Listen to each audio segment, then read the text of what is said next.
दिल्ली के नए मुख्यमंत्री को लेकर 11 दिन से चल रहा सस्पेंस आखिरकार खत्म हो गया। शालीमार बाग से पहली बार विधायक बनी रेखा गुप्ता को बीजेपी विधायक दल की बैठक में सर्वसम्मति से नेता चुना गया।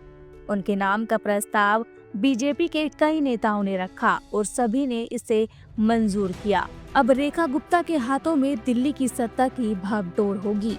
रेखा गुप्ता दिल्ली की 9वीं मुख्यमंत्री बनेगी और दिल्ली की चौथी महिला मुख्यमंत्री। उनसे पहले सुषमा स्वराज, शीला दीक्षित और आतिशी महिला मुख्यमंत्री रह चुकी है। बीजेपी ने एक बार फिर महिला शक्ति का भरोसा जताया है, लेकिन अब सवाल ये उठता है कि आखिरकार दिल्ली में महिला मुख्यमंत्री बनाने का ट्रेंड क्यों चल रहा है। इसका जवाब राजनीति की चालों में छिपा है। दिल्ली की सियासत में महिलाओं का दबदबा हमेशा रहा है। जब केंद्र शासित प्रदेश दिल्ली में विधानसभा की बहाली हुई तो 1993 में पहली बार चुनाव हुए। इसमें बीजेपी ने बड़ी जीत हासिल की और मदन लाल खुराना को मुख्यमंत्री बनाया गया, लेकिन वे सिर्फ 3 साल तक ही इस पद पर रह सके। इसके बाद साहिब सिंह वर्मा मुख्यमंत्री बने, लेकिन 1998 के चुनाव से पहले ही उन्हें पद छोड़ना पड़ा। बीजेपी ने फिर सुषमा स्वराज को मुख्यमंत्री बनाया और 12 अक्टूबर 1998 को उन्होंने दिल्ली की पहली महिला मुख्यमंत्री के रूप में शपथ ली। हालांकि 2 महीने बाद हुए चुनाव में बीजेपी को हार का सामना करना पड़ा और कांग्रेस फिर से सत्ता में आ गई। इस हार की एक बड़ी वजह प्याज की बढ़ती कीमतें भी थी, जिसने जनता को नाराज कर दिया था। उसके बाद 1998 के विधानसभा चुनाव में कांग्रेस ने भारी जीत हासिल की और शीला दीक्षित दिल्ली की मुख्यमंत्री बनी। वह दिल्ली की दूसरी महिला मुख्यमंत्री थी। इसके बाद कांग्रेस ने लगातार 15 साल तक दिल्ली की सत्ता संभाली। शीला दीक्षित के कार्यकाल में दिल्ली में कई विकास कार्य हुए, मेट्रो प्रोजेक्ट्स शुरू हुए और मजदूर वर्ग को सहारा मिला, जिससे कांग्रेस को लगातार सफलता मिली। लेकिन कॉमनवेल्थ गेम्स घोटाले और भ्रष्टाचार के आरोपों के कारण शीला दीक्षित की लोकप्रियता गिरने लगी। अन्ना हजारे के जन लोकपाल आंदोलन ने भी इस पर गहरा असर डाला। इसी आंदोलन से अरविंद केजरीवाल और उनकी आम आदमी पार्टी का जन्म हुआ।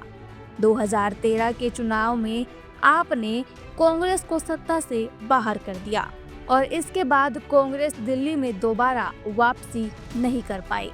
हालात इतने खराब हो गए कि 2015, 2020 और 2025 के विधानसभा चुनाव में कांग्रेस एक भी सीट नहीं जीत सकी। अन्ना हजारे आंदोलन से निकली आम आदमी पार्टी ने 11 साल तक दिल्ली में सरकार चलाई। 2013 में कांग्रेस के समर्थन से अरविंद केजरीवाल पहली बार मुख्यमंत्री बने। इसके बाद 2015 और 2020 के चुनाव में पार्टी ने भारी जीत दर्ज की और दिल्ली की सत्ता पर मजबूत पकड़ बनाई। लेकिन कथित शराब घोटाले के कारण अरविंद केजरीवाल को जेल जाना पड़ा, जिससे उनकी लोकप्रियता तेजी से घटने लगी। जेल से बाहर आने के बाद उन्होंने 17 सितंबर 2024 को मुख्यमंत्री पद से इस्तीफा दे दिया और अपनी जिम्मेदारी आतिशी को सौंप दी। आतिशी कुल 152 दिनों तक मुख्यमंत्री रही। आतिशी दिल्ली की तीसरी महिला मुख्यमंत्री बनी और 2025 का चुनाव उनकी अगुवाई में लड़ा गया, लेकिन आम आदमी पार्टी को करारी हार का सामना करना पड़ा। अरविंद केजरीवाल और मनीष सिसोदिया जैसे बड़े नेता भी अपनी सीट को नहीं बचा पाए। इस तरह 10 साल बाद आम आदमी पार्टी को दिल्ली की सत्ता को छोड़ना पड़ा। 2025 के विधानसभा चुनाव में बीजेपी ने जबरदस्त जीत हासिल की और 27 सालों बाद दिल्ली की सत्ता में वापसी की। इस बार पार्टी ने मुख्यमंत्री की जिम्मेदारी रेखा गुप्ता को सौंपी है।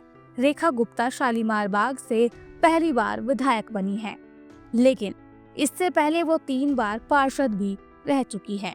दिल्ली की राजनीति में अब तक 3 ही दलों का दबदबा देखने को मिला है, कांग्रेस, आम आदमी पार्टी और बीजेपी। दिलचस्प बात यह है कि तीनों ने ही महिला मुख्यमंत्री बनाने का दांव खेला है, लेकिन क्यों? दरअसल इसके पीछे महिलाओं को साधने की राजनीति है। दिल्ली में महिला वोटर्स की संख्या काफी ज्यादा है और अब वे साइलेंट वोटर नहीं बल्कि सरकार बनाने में अहम भूमिका निभाने वाली डिसाइडिंग वोटर बन चुकी हैं। इसे ध्यान में रखते हुए पार्टियां महिला मुख्यमंत्री बनाकर महिलाओं को लुभाने की रणनीति अपनाती रही है। 2025 के विधानसभा चुनाव में बीजेपी की जीत में महिलाओं की बड़ी भूमिका रही। इसी को ध्यान में रखते हुए पार्टी ने मुख्यमंत्री पद की जिम्मेदारी भी रेखा गुप्ता को सौंपी है। बता दें कि हाल ही के चुनाव में महिलाओं का मतदान प्रतिशत लगातार बढ़ा है। 2019 के लोकसभा चुनाव में पुरुषों की तुलना में 1% ज्यादा महिलाओं ने वोट डाला था। 2024 में ये अंतर भले ही बराबर हो गया, लेकिन उनकी भूमिका अब भी अहम बनी हुई है। बीजेपी की जीत में महिला वोटर्स का बड़ा योगदान रहा है, जिसे खुद पीएम मोदी भी मान चुके हैं। इस तरह की और वीडियो देखने के लिए हमारे YouTube चैनल को सब्सक्राइब करें और बेल आइकन को दबाना ना भूलें। यदि आप हमारा वीडियो Facebook पर देख रहे हैं तो पेज को लाइक और फॉलो जरूर करें। हमारे अन्य सोशल मीडिया पेजेस से भी जुड़ें।